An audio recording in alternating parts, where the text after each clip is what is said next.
Hello everyone, how are you doing? This is MD Tech here with another quick tutorial. In today's tutorial, I'm going to show you guys how to go about resolving a Windows 11 blue screen error you're having on your computer. So whether you're performing updates, you're getting an IRQL not less or equal message, K-mode exception not handled, kernel data in page error, a lot of errors pertain to this problem, and we're going to go ahead and jump into what should hopefully be a pretty straightforward process, guys. And we're going to go ahead and jump right into it.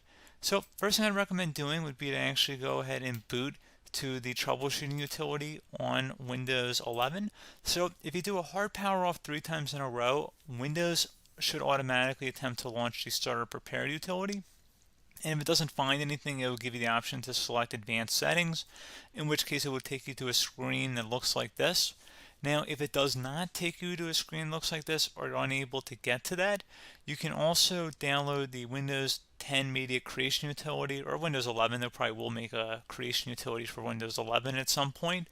And it doesn't really matter. You can actually run the Windows 10 utility on Windows 11 as far as I'm aware. And you should be able to run the troubleshooting utilities built in within it. So you just would go ahead and download it to an ISO file and then burn it to a DVD or USB. It'd have to be about 4 gigabytes or more. It couldn't be a small USB flash drive, and it couldn't be a CD. It'd have to be a DVD. And then you'd boot your computer from it. So depending on the computer manufacturer, you'd have to tap a different key on your keyboard in order to launch that menu, in order to select what boot drive you want to go off of. So it could be anything between the escape key, F2, F8, F12, for example, and those are the function keys on the top of your keyboard. So you may have to just do a little bit of trial and error. Shouldn't take you more than a couple minutes. Googling it would probably be best before you even begin. But anyway, we're ready to go ahead and jump right into it. So we're on the choose an option page. So these will look very similar whether you're booting from it directly within Windows itself, or if you're plugged in a USB flash drive with the media creation utility installed and you selected the recovery option. So when you are setting up your Windows 11 installation or Windows 10, depending on the drive you're using, there should be an option to repair your computer in the bottom left corner of the dialog window, one of the first screens that comes up. You go ahead and select that, and then it would take you to a troubleshooting screen like you see here. And you want to go ahead and select troubleshoot, reset your PC, or see advanced options. And then there are going to be a whole bunch of options in here that we're going to explore in today's video. The first one, we're going to actually go underneath advanced options and then select startup prepare, fix problems that keep Windows from loading. So go ahead and select that first.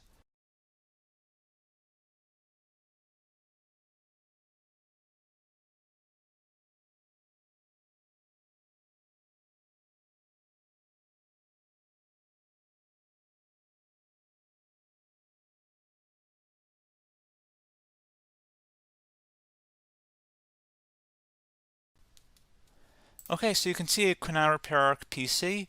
That was our first option we could try. Something else, if we go back into advanced options here and then select troubleshoot, we're going to go underneath advanced options again. You can go ahead and actually access safe mode by selecting startup settings. And then if you select the restart button, you have the option on the screen select safe mode with networking, which will give you a key on the screen. It'll tell you which key to press to enter that. I believe it's the F7 key. It'll do that for you. I'm not going to go over that in today's tutorial because I don't really want to go into safe mode, but you're more than welcome to attempt that by going into here and then selecting restart. Again, it'll launch another screen. It'll say what key do you want to press, and it'll give you like 7 or 8 different options, and you want to select safe mode with networking. There's also an option for a command prompt too, but that's going to be something we're going to cover later in this video, and we don't even have to go through that in order to access it. So that's why I'm not going to really push for that, because unless you know exactly what's causing the problem, you probably don't need to go into safe mode. Unless you're trying to recover files, in which case then you definitely can go into safe mode, but we're trying to actually recover our computer here. So I hope that makes sense. Something else we can also try here as well would be to uninstall updates, remove recently installed quality or feature updates from Windows. So if you go ahead and select that, you can uninstall the latest quality updates, which generally is the more day-to-day updates. Feature updates are the less regularly released ones, like the big ones. I would equate it to service packs in like Windows 7 and Windows Vista and Windows XP. So larger updates that occur once or twice a year at most. And the quality updates are more just a regular update. So probably obviously depend. It'll take longer if you're going to try and uninstall the latest feature update versus quality update, and maybe you don't need to go back that far. So just giving you guys a couple pointers with that. Something else you can also look at here, and we're going to jump into the command prompt in a little bit, but you can select system restore, which will use a restore point recorded on your PC to restore Windows. And this is something I would highly recommend here, guys. So select next. Assuming you have a restore point saved on your computer, you go ahead and select the most recently created one, and you'll select next, and then you'll select the drive. You shouldn't actually have to select the drive. You can scan for affected programs, but we're going to keep it all default here, and then we're going to select finish. So once started, system restore cannot be interrupted. Do you want to continue? I think we're going to select yes. I don't think we have anything better to do on our computer right now, so just give it a moment here to initialize. It will take a couple minutes to run, obviously depending on how large your hard drive is and how much is saved on the system restore point. So just give it a couple minutes here.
Okay, so you can see system restore completed successfully.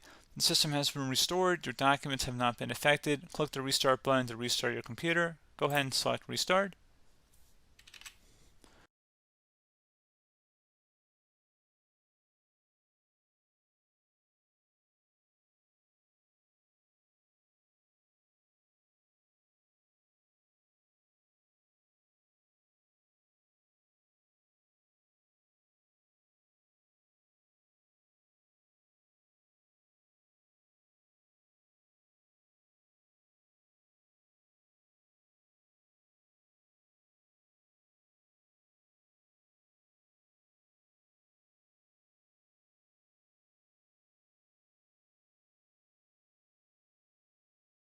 Okay, so you can see the system has been restored successfully. We're going to go over a couple different methods in addition to that if that did not work. So I'm just going to pause the video and we're going to start back on the recovery screen that we started with. Okay, so a couple other things we can try here too. If you go back into troubleshoot, you can select reset your PC, while you choose to keep or remove your personal files and then reinstalls Windows. You can select to keep my files, which will remove apps and settings but keeps your personal files. You can also select remove everything, which will remove all of your personal files, apps, and settings. So this is more of a factory reset, the second option here. First option, it should not delete all of your personal files. However, it will pretty much clear most of your programs, and keep in mind, there's no guarantee that your information, number one, is even still available and easily recoverable on your computer to the point that you actually would be able to recover anything. And the second point is that there's always a chance that it won't actually recover and it will just do a factory reset anyway. So there's no guarantee that actually would keep your files anyway. So I would recommend trying to get a recovery tool and backing that up first before selecting it anyway. But again, those are a couple different options. And then something else you can try here if you go back to the choose an option. Another option, if you go underneath choose an option and select troubleshoot, advanced options, and now select where it says command prompt. Okay, so the first thing we should do is type our main hard drive here. In most cases, it should be the C drive. So you just do a C colon and then hit enter on your keyboard. So once you're underneath the C drive, we're going to type in dir and then hit enter on your keyboard. It should have program files, users, and Windows all in there. That's how you know you're in the right directory.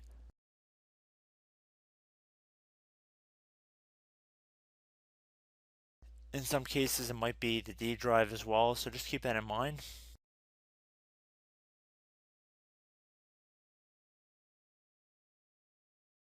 Next thing we're going to do is type in cd space / Windows / system 32 / config,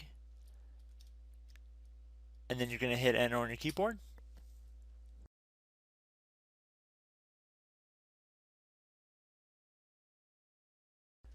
So now you're going to type md space backup. If you've seen other tutorials, it might also say to put down md backup.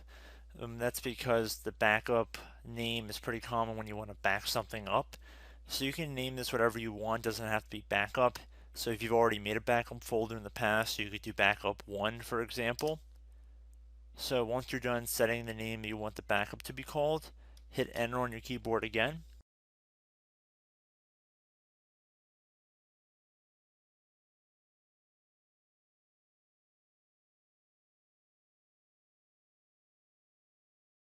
At this point you want to type copy, C-O-P-Y, space, then you want to do the star symbol above the 8 key, then do a period or a dot, whatever you want to call it, then another star sign, and then another space, and then type backup, and then hit enter on your keyboard.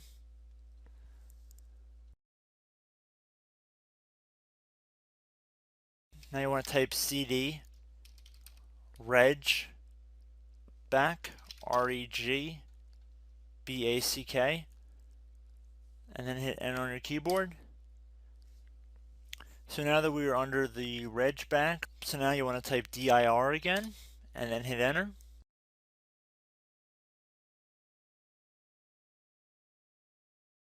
So now at this point we're going to type copy again. So copy, space, star sign,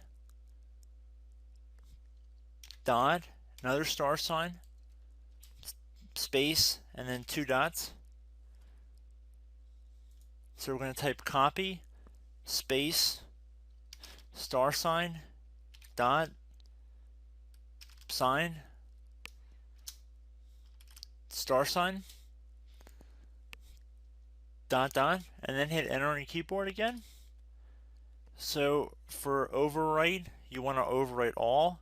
So type A on your keyboard, so capital A, and then hit enter on your keyboard.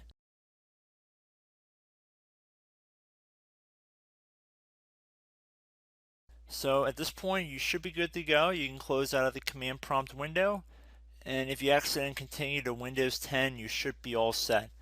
So I hope one of these 3 or 4 different methods we went through in this tutorial helped you guys out. Again, I'm not sure if you guys heard me earlier, but try to go back into your safe mode if possible and uninstall any programs you know might be conflicting with the Windows startup if you can get into safe mode. So just keep that in mind. Something very simple like that could be blocking up everything. So again, I hope this tutorial helped you guys out, and I will catch you in the next tutorial. Goodbye.